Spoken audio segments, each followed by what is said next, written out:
தமிழகத்தில் தேர்தல் பிரச்சாரம் பரபரப்பாக போயிட்டு இருக்கு. இந்த நிலையில தான் பல்லாவரம் பகுதியில் உள்ள தமிழக வெற்றி கழகத்துடைய வேட்பாளர் தன்னுடைய பிரச்சாரத்தை தீவிரப்படுத்தி இருக்காரு. தமிழக வெற்றி கழகத்துடைய பல்லாவரம் வேட்பாளர் தான் காமாட்சி. இவங்க விசில் சின்னத்தில் வாக்கு கேட்டு இன்னைக்கு தீவிர பிரச்சாரத்தில் ஈடுபட்டாங்க. அப்போதான் இந்த பம்மல் பகுதியில் உள்ள அம்பேத்கர் சிலைக்கு மாலை அணிவித்துட்டு புறாக்களையும் பறக்க விட்டு இந்த பிரச்சாரத்தை துவங்கினாங்க. அந்த பகுதியில் உள்ள மக்கள் எல்லாரும் இவங்களுக்கு உற்சாக வரவேற்பு அளித்ததோட தமிழக வெற்றி கழகத்தின் தலைவர் விஜயோடைய படத்தையும் இவங்களுக்கு பரிசா வழங்கினாங்க.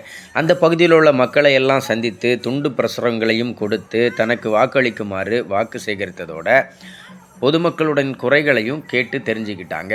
நம்ம ஆட்சிக்கு வந்தால் அந்த குறைகளை நிவர்த்தி செய்வேன் அப்படின்னு வாக்குறுதி அளித்த அவர்களுக்கு மாலை அணிவித்து உற்சாகமான வரவேற்பும் அளிக்கப்பட்டது.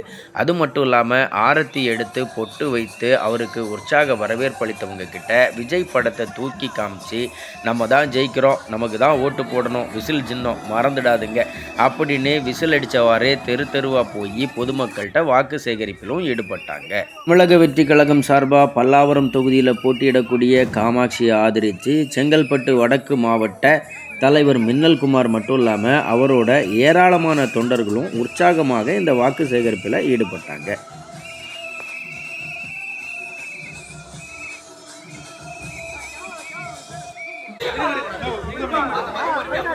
பல்லாவரம் தொகுதி சட்டமன்ற வேட்பாளர் வெற்றி வேட்பாளர் ஜெய் காமாட்சி, வெற்றி வேட்பாளர் ஜெய் காமாட்சி, வெற்றி வேட்பாளர் ஜெய் காமாட்சி.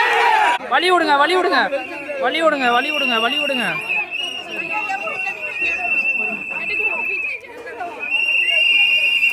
போடுங்க, பூ போடுங்க, பூ போடுங்க.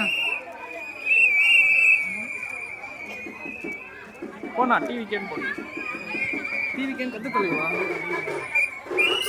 என்ன பொருள் வராதுண்ணா.